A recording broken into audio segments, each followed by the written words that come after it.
মন্ত্রটি আপনারা পাবেন বৃহদারণ্যক উপনিষদের ৩য় অধ্যায়ের ২য় ব্রাহ্মণের ঠিক ১২ নম্বর মন্ত্রটিতে। এখানে বলা হচ্ছে যে ব্রহ্মজ্ঞের দেহত্যাগের পরও অনন্তকাল তাহার নাম জগতে কীর্তিত হয়।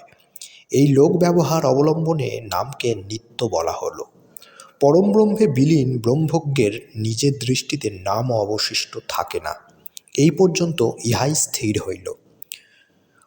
আর এর অনুবাদে বলা হচ্ছে, যাজ্ঞবল্ক্য এই পুরুষ যখন মরেন তখন কোনো বস্তু ইহাকে ত্যাগ করে না। নাম কারণ, নাম অনন্ত, বিশ্বদেব গণ অনন্ত।